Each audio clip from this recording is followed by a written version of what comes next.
Hello, all. Hi, Tony. How are you doing? Not too bad. Good.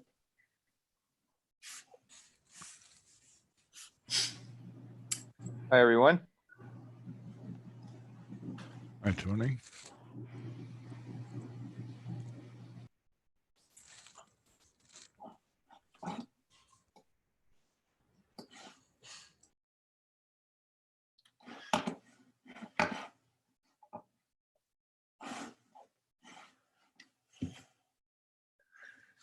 Hi, Ted.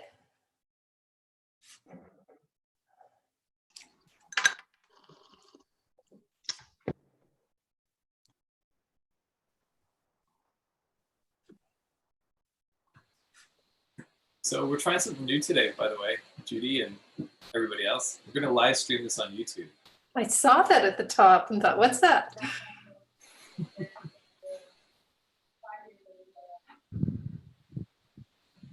All right. We'll give things 1 or 2 more minutes before we get started.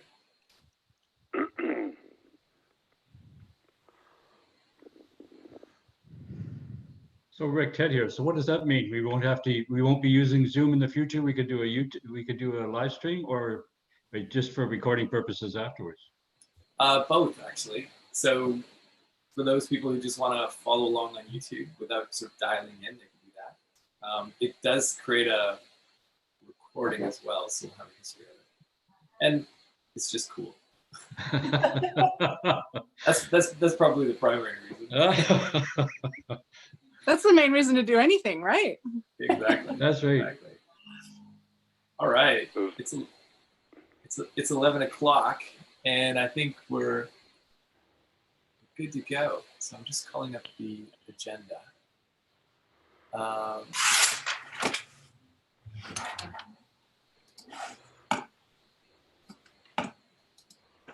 And Christina, I wanted to, before we officially get started, I wanted to make sure that I understood your suggestion on how we kick this off. Do we still allow new people to introduce themselves, or?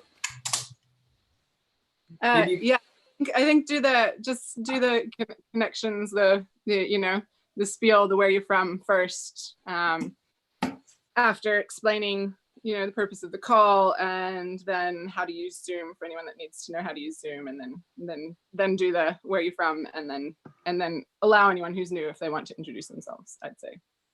That sounds good. In fact, you almost just did it right there. So welcome everybody to the bi-weekly Climate Caucus call. It's so great to have you all on the call. We're going to try a few things new today and keep with our the things that have been really working. So some of the new stuff we'll do is I'm going to ask you a couple of questions, and we're going to have you put up your hand to answer them. And this is an experiment, so we're not quite sure exactly how this is going to roll out. After we do this kind of introduction thing, then we're going to move to Alex, who's going to talk about the summit, and then we're going to go into breakout groups. And the breakout groups will be the bulk of today's call. They've just been really successful in the past and give people a real chance to meaningfully connect. So now that it looks like we're getting a good number of people joining, I'll just get started. So welcome again to everyone who's joining us in the last 30 seconds or so. This is the bi-weekly Climate Caucus call. We are on Zoom, so if you have any questions about how to use anything and you're calling in your computer, then you can use the chat function. For those of you on the phone, just feel free to speak out. Just call out and we'll get to you. Otherwise, you can use your raise your hand function or post your question in chat.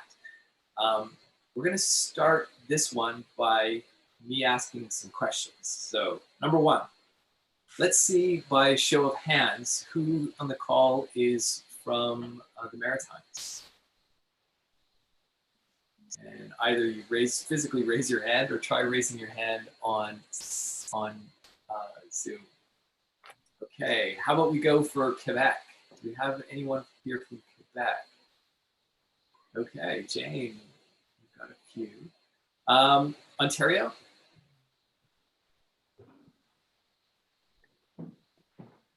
Okay, And let's try the prairies.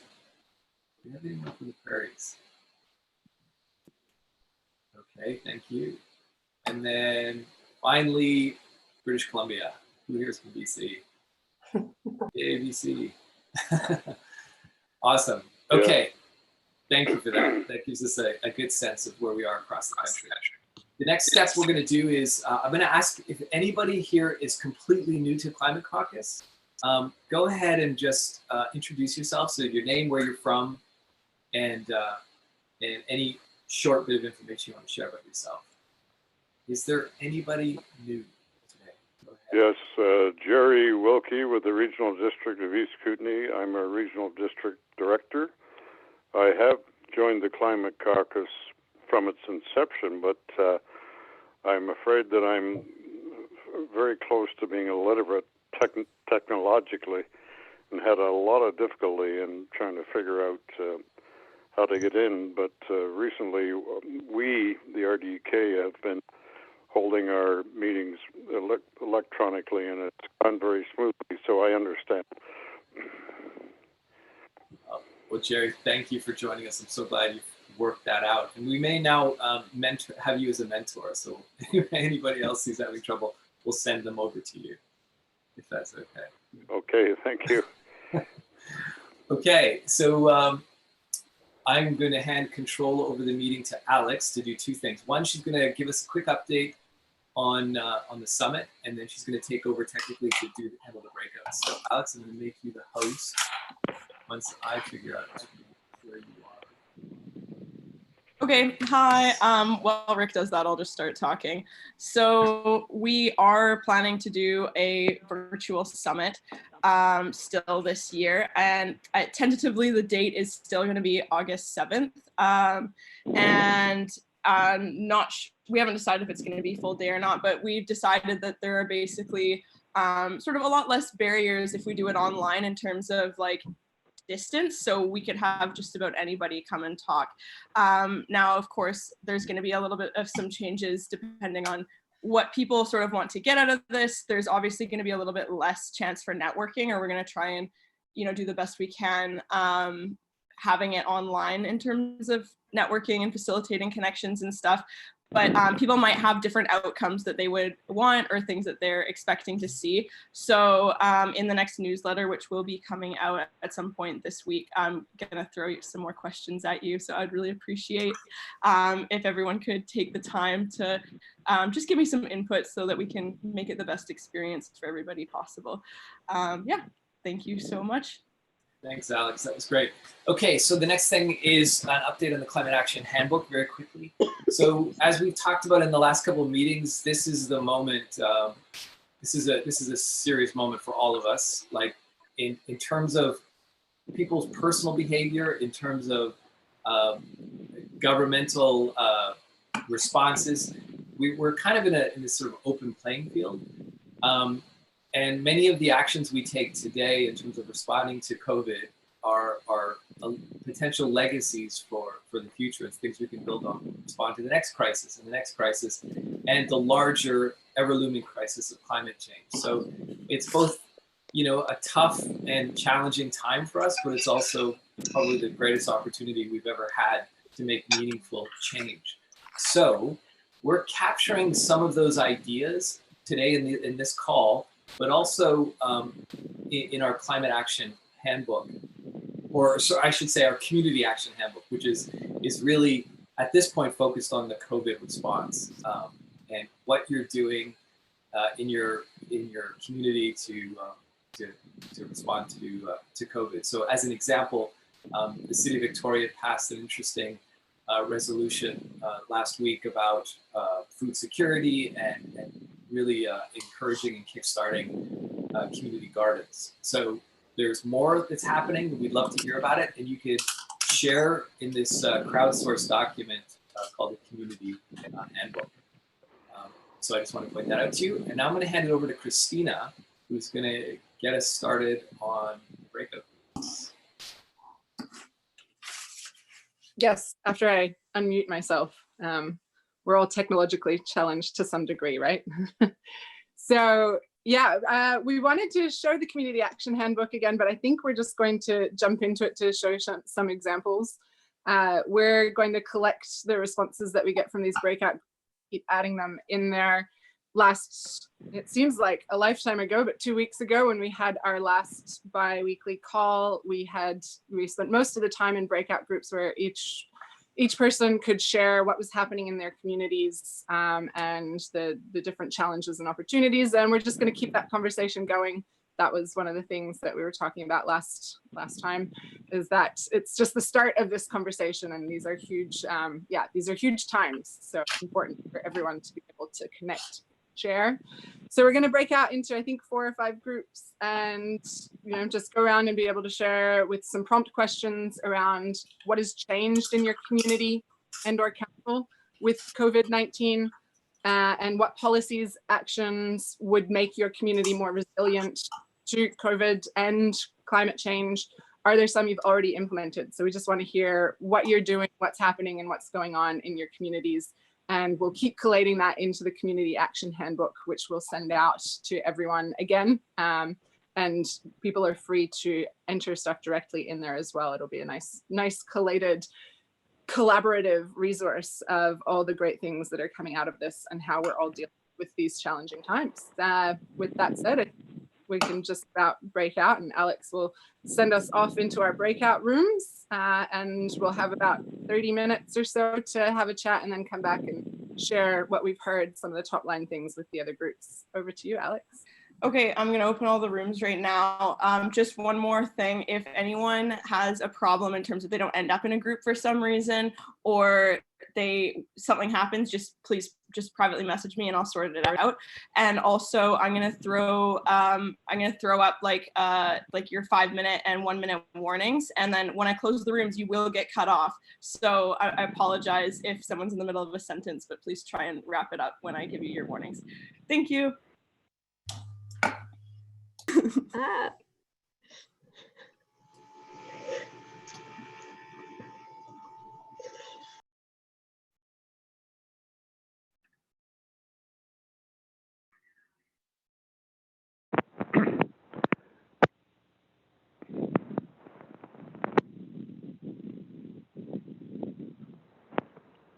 Hello.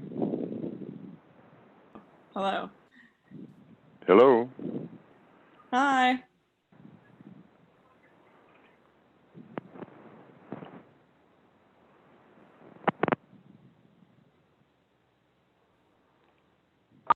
So yeah, just so everyone knows that there's still like 12 seconds for the people in the other groups to close theirs. So that's what we're waiting for.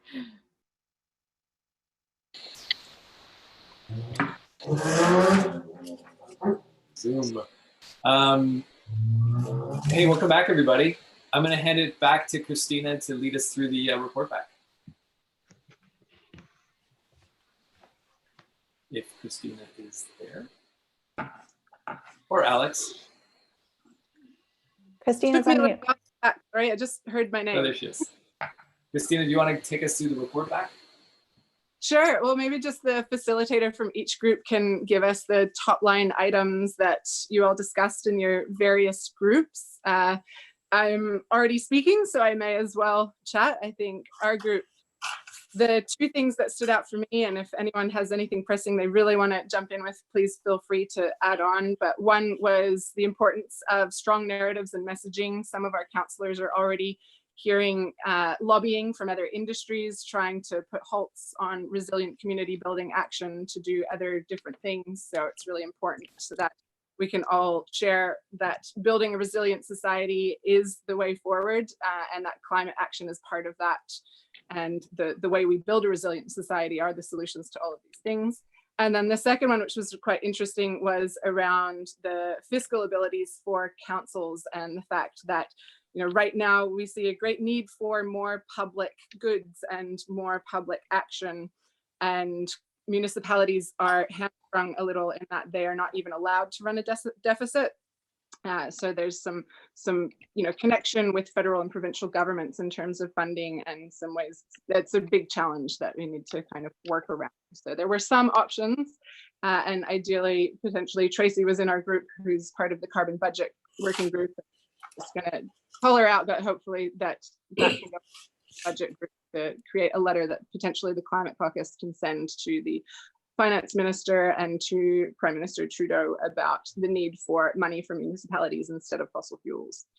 That will be it for my group. Although there was a lot of other great discussion, I'll hand over to Alex. I can see her on the screen. Hi. So my group, there was some really, really good things that I heard are happening in different councils. So Tony's been working really hard with the food security working group because it is sort of really a pandemic related issue. And some of the major things that he has done are about getting information to the public, and he set up a sort of like a working group to work on the key issues and make sure that all the voices are heard from everybody, and then so then you can sort of take action based on that. And then some other things that we talked about were different platforms, I guess, to have council meetings and town halls and the different ways that that's been working and not working. So there was some different suggestions, but councils, I recommend that you sort of talk to each other if you haven't figured out which one you want to use, because there's different ones that might work better or worse for different people. But some suggestions were like WebEx, Microsoft Teams, and one called Blue Jeans. And then the other thing that we talked about was lots of the sort of civil society organizations and NGOs that were had people representing them in our group are basically looking to help counselors as much as they can, and they're offering sort of whatever counselors need. So again, I feel like everyone, if we can all connect in terms of, I know it's really hard to think about beyond like what your one day or whatever, but there's a lot of really great opportunity for working together here. And yeah, and then I guess the last thing is the major issue is sort of, I guess, collecting information from voices that aren't always heard, and then relaying them to the province and to the regional levels and maybe even federal levels. So lots of councillors that were on the call have made different things to sort of hear those voices, and then it sounds like the communication is working really well going regionally and provincially. So yeah, if anyone wants to connect in terms of those things, I think Tony and Michael Weeb for sure have some really good platforms that they've been working on. And yeah, so that was basically it.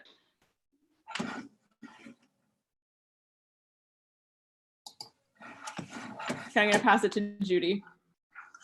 Okay, we had a great discussion. There was some discussion about how this situation is bringing about changes to recycling and garbage systems, maybe setting us back a little bit.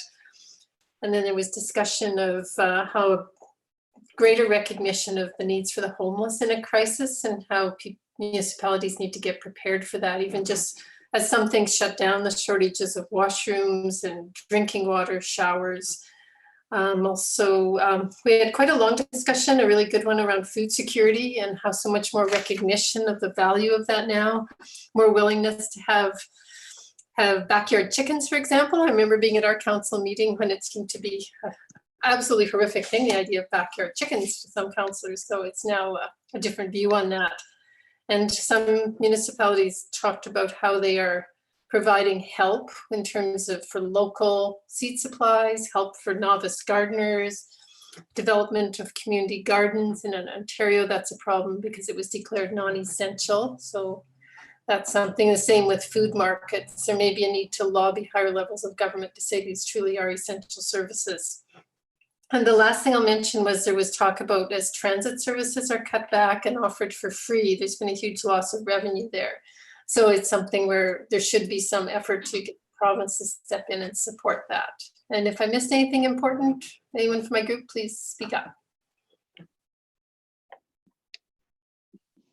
All good, I guess. Wonderfully summarized. Maybe I'll pass it over to who else? Rick, are you leading a group? Megan. Megan. So we had a few recurring themes. Food security certainly came up. The idea of how important local economies are. The one recurring theme was reallocating and reimagining spaces. So anything from golf courses being used for Rick's idea of farming to golf, to places where people can walk, housing, sort of. And one call I have out to everyone as we're working on a video for our summit is if you capture these moments where spaces are being used in the way that you would have envisioned them, roads being used for people rather than cars, it would be great to capture that in either videos or photos. The idea of retraining municipal staff to do new work, whether that's gardening, because of the issue with community gardens. We have our staff is working more in our parks now in different ways to make sure everyone's safe. The theme of just recovery and equity lens being woven throughout all of our policies. The fear that some people have of going back to the status quo and how do we make sure that that doesn't happen. So those are some of our sort of high level themes, but I think we all got really excited about the reimagining and reallocating space in a new way. I don't know who's next. Did I capture that? If anyone wants. Yeah. Is there another group leader? No, that's all the group leaders. Okay, great. Well, that takes us to 3 minutes before we go. I would love to, a couple things that we heard Megan to add to that, just really briefly, is the something that Elizabeth was saying was happening in London, Ontario, that really jumped out, which was a big bike giveaway. So there are things that that sort of sparked a whole set of ideas about,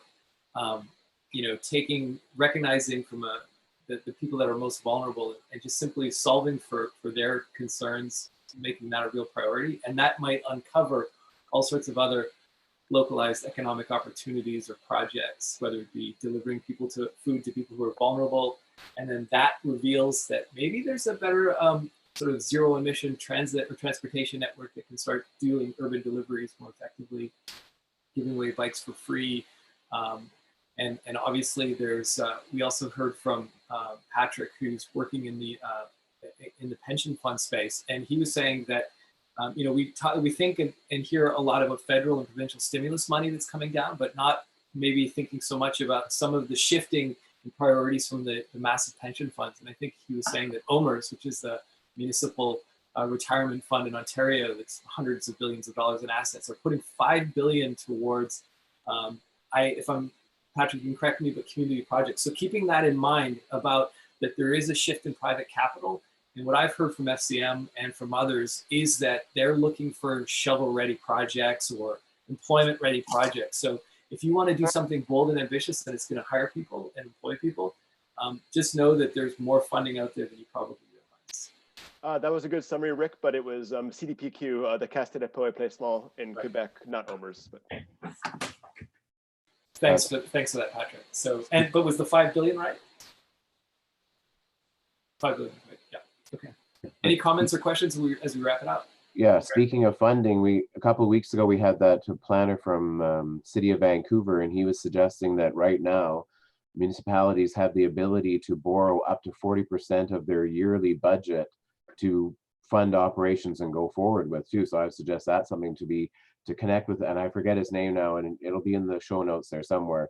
But he suggested that that's a way now, because we're going to have trouble getting funding from the province or getting the feds to release these kind of funds or allow the municipalities to do that. But he said right now that's a capability for municipalities to do that, is to do, and in deficit spending time, and this is the best time for governments to do that, is to spend deficits to keep people employed and keep the economy spinning. So that would be one thing I would suggest people track into and find out about, that you have those capabilities apparently right now as a municipality. In BC, we can't do that under the community charter. But he was talking from City of Vancouver, and he said that was already in place, he said. Oh, the City of Vancouver has a separate charter. But he suggested all municipalities though. But anyway, that's just my remembering of the conversation, but I'm happy to be proved wrong. But he seemed quite insistent that was already capabilities for us in BC. So I'm just throwing that out there. Well, thanks for that, Eric. And I think the general idea and the impression as we wrap it up is that this is the moment for bold, meaningful action. And if it can put people in low incomes or people who are unemployed back to work while managing the transition, now's the time to do it. So that's it for me. If you want to say something as you exit or sign off, then please feel free. And I thank you all so much. You're an amazing group of people. Yeah, just wanted to say that we've got a year to a year and a half, maybe 2 years without traffic congestion. If you want to put in a bus lane or a bike lane, you're never going to have an opportunity like this again. The New Zealand government is actually giving municipalities money to quickly act on tactical mechanisms and measures to deal with COVID and reallocating of street space. So it would be great to push the federal government here and the provincial governments to do the same, especially as some municipalities will be facing a bit of a cash crunch. Thank you, everyone. Thank you. Thanks, everybody. Stay healthy out there. Thanks, everyone. Thank you. Thanks. Bye. Thank you. Nice to see all your faces. Yeah.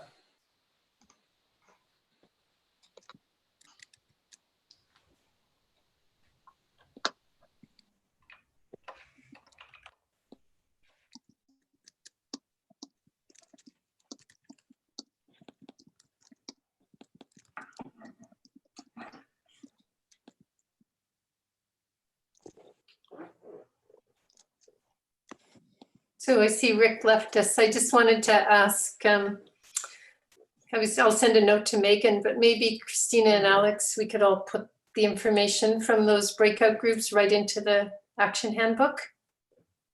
Yep. Yeah. Right. I'll make a little note here to ask Megan. Even if we get some of them, that would be fantastic. Yeah, my group had some lit things. Oh, I can't wait to read them. Tony, you're still around too? Yeah, I just wanted to follow up because I've been doing a fair amount of work as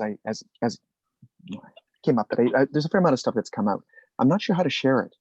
You've got the community action handbook, but I'm not sure how to put things into it and how to make sure that it's appropriate to the handbook.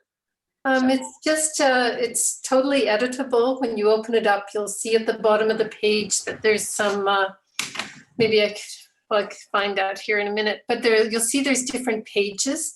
So it shows an index at the bottom and you click on them and anyone can write and edit in it. And I wouldn't be worried about putting the wrong thing in. I would just go ahead and put in everything and we'll go in and tidy up. I put a link in the chat. How do I access it? Is it open on Nudge somewhere? Where do I find it? Yeah. Chat. I put a link. I just chatted it to you really directly just now. Do you see it? Okay. But it's simple to remember. So Max has sent out a couple of emails and we'll send it out again in the next newsletter. It's just the communityactionhandbook.com. You can just go to it on a web browser. It's a Google document that's linked to that URL. So if you just, And I can share that for you right now, Tony, and just show it to you. Okay, I've got it. And there it is. Can you see that? Yeah, I guess I've seen it before and I found it before. I was looking for it on Nudge though, and I couldn't find it. Is there somewhere on Nudge to find it? No, it's not easily accessible from Nudge at the moment. And that is a good point. I will follow up on that. So in any of these things, you can just click on that, for example. Well, let's look at the food security one. And it opens the next page for you. And then you can just, it takes a while to load. It's a slow thing, but then you can just type away in there. There we go. So here's the other thing that did come up with a lot of this. There was based on the working groups and the breakout groups, there's a lot of interest in the food security piece. And people are potentially looking for information. I don't know that they're necessarily going to be able to find it in the community handbook as one piece of information embedded in the whole document. And so one of the things I did send out to Rick, but I know he's super busy, was once we had the information for CR Fair that seemed to bring together a whole lot of solid information. And we do have also a really nice 2-3 pager that gives a good background on the whole thing from Abra Bryn, who's excellent. I was hoping that there was some way that we could actually push this out to our membership and just, kind of be done with it. Yeah, well, if you collate it all within your food security working group or you give me a link, I'm really happy to put it in the newsletter. I can do that pretty much instantly. Okay, yeah. I've just been looking for a way. I've just been looking for the way to do it. Yeah, because I'm going to send that out in a couple of days. I just have to get my act together to pull the things together, and then I'm going to fire it over to Alex, who's going to embed something for the survey on that. But yeah, just send it to me and we'll put it in there. That would be the best way. Yeah, I think the two things that I like to share right away are just Abra's letter and the compilation work that's been done by CR Fair, because that'll actually just bring counselors up to date. It'll give them a whole bunch of information right off the bat. It's fantastic. No, I'm always looking for stuff for the newsletters, and that is absolutely perfect, because you're right, our group spent 2/3 of the time talking about food security. And I really felt for the councillors from Ontario where community gardens had been declared non-essential and closed. It was so sad. Brutal. Yeah. Well, I guess that's about it. I'll let you fine folk get on with things. And Judy, I'll send that off to you pretty much right away, okay? Okay, thanks so much, Tony. Thank you so much, Tony. You've been No problems. smashing the game. Very Yeah, appreciated. it's true. We hold you out, your group as the example of how it should all be. Yeah. That's because we're floundering ahead. Good, that's the thing. Thanks, Tony. Take care. Okay.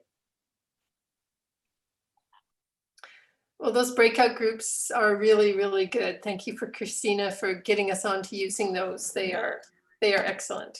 And I love that Tony was just here saying that, because this is exactly kind of what I'm saying with communication. We just need some clear processes for people to be able to link back in and forth. Like, we have a newsletter, but no one knows how to really get into, to put something in there. So that form, that Google sheet, for example, the Google Doc that you created, Judy, like sending that out as a boilerplate for each newsletter. If you have something to share, put it in. Oh, that's a good idea. Add that in the newsletter, because I wasn't getting takers on that, but that's an excellent idea. I'm just making a little list here of the newsletter and then going to add in that link to the contribute page.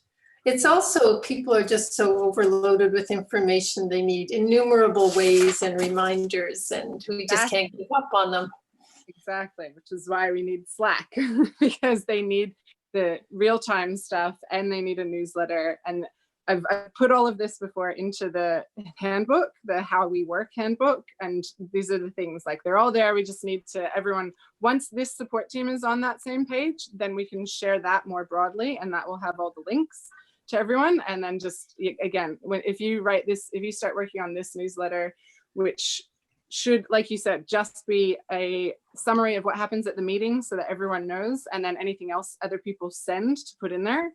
And then a constant boilerplate. I'll help with that work on that boilerplate, which was just always have a link to, this is Nudge, this is our general meeting. If you want to add things, this is our newsletter. If you want to add things, this is Slack. Like, all this is the handbook. If you have any questions about how we work, refer here. And this is, yeah, I just need to get everyone else in the support team on that page before we share it with the network. Yeah, my brain is just kind of overfull at the moment, but just so I can make sure. So as I work on this newsletter, how about if what I'm going to do is I'll just do a Google Doc for the newsletter, and then I'm going to share it, and feel free to go in there and add that boilerplate stuff that I can include in each one, and probably edit in that, but I'll share that with you and with Alex. Yeah, and then I'll just coordinate with Alex about who sends it out this time, because I was just a bit confused on embedding that survey so she can. And yeah, I think what we have to do is just go ahead and either do things or build things, because I think we're losing our capacity to talk around the problem. Yeah, absolutely. And I think for me, it's just that if we do and build things and people aren't bought in, then they just flounder. So yeah, but I think it's one of those chicken and egg things that we have to do a little bit of the doing and building to get the buy-in, and then with more buy-in we can do more. But if we just wait for the buy-in, yeah, we'll be. So I don't know if you're there, Alex. I'm just gonna, when I start this newsletter, I'm gonna share the Google Doc with you too, and then Christina can add some standard stuff that should be in each time, and you can add the embed thing. And if you're not able to do the embedding in the Google Doc, then instead I'll just talk to you about, you take the whole thing and just email it if that's easier. Okay, I can have a look and see how to do it in a Google Doc, but it should be okay. We'll see. Yeah. We'll see what happens. Yeah. Yeah, no, I don't have any ownership. I don't care who sends it in the end.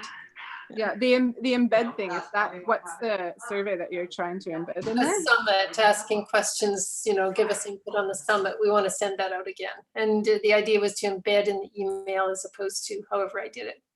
Yeah. Yeah, okay. I wonder if embedding it might just add too much to it, because there are a few questions there. Like, I don't think it's actually necessary to embed it. The embed function, I think, works really well, and it's a really quick, just yes or no kind of poll. Yeah. Add one question.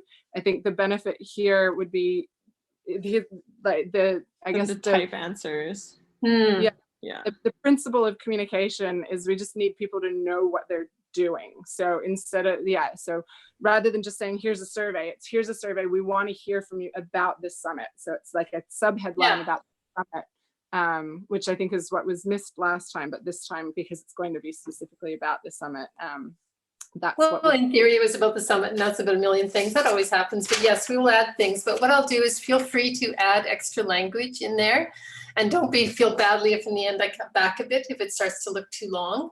But if we can work on it together, and so maybe. Well, I think that's the benefit. Like, I'm not trying to make it longer. I'm actually trying to make it shorter. We need them to be short, linking to things where people can access things when they're ready, rather than having to read the whole thing. Yeah. So are we leaning towards not embedding then?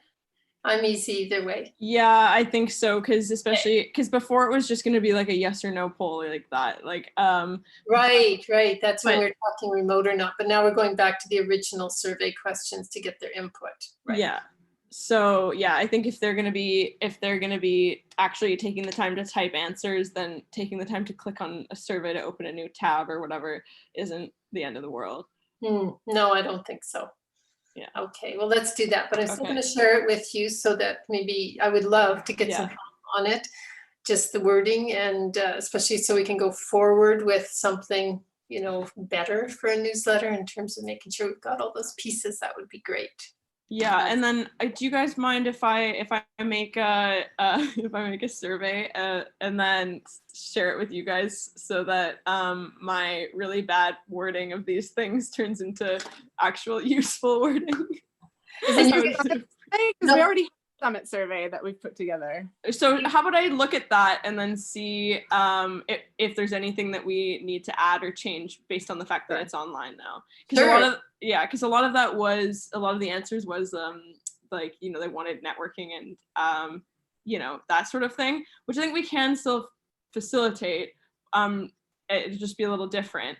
But there was for sure a lot of other things that people wanted outside of just that, like certain speakers and certain things. So we can definitely keep that sort of information. No, good idea to revisit that survey, because you're right. That's when it wasn't going to be totally remote. So yeah, have a look at that, and happy to review it, and then we'll make sure we're all happy with the survey before I send the newsletter out, because it's not a panic. We got all week to get it out. We want to do it right. Yeah. Awesome. Yeah, I just think it's may not be necessary to put too much work into like adapting the survey right now, because we're still just gathering that broad feedback. Mm-hmm. We need more responses. So, and even though it's online, the questions in there are not specific to that. They're still just broad, like, what do you want from this? And then the way that we craft the summit will be based on what people are looking for. So like you said, like, networking is the big part of it. And that's going to be, I think, the fun part, like us working out how you can do networking on Zoom. There's lots of different ways that you can do it. So and there's all of these, sorry to interrupt you, but I am excited. There's all of these like apps that you can get that you can combine with Zoom, like that sticky notes one, and like there was like a whole list of them. So I'm trying to figure out how exactly they all work and to like test them all out. But some of those might be really cool to implement. Yeah, and if in the byproduct of it, people learn some more technical skills of things they could take elsewhere, they'd be happy. Yeah, it's good. So I think we're making great progress. It's, and I'm so excited. The money is sounding more positive. I'm just really excited about that. It will make a world of difference to us. Some days I feel a little tired. So I think, oh my God, we need some paid staff here. So that's great. Yeah, you're definitely doing the lion's share of work, I think, Judy, in terms of those, calls them the doers. So yeah, thank you. Yeah, I'll be ready to pass some of it on when we have some staff, and it'll be good. But in the meanwhile, it's looking great. So yeah, I will start a newsletter doc and share it with you too. And that'll be good. Now I'm going to go off and enjoy the sunshine. Yay. All right. Thanks, you two. Great to work with you. Thank you. Bye. Okay.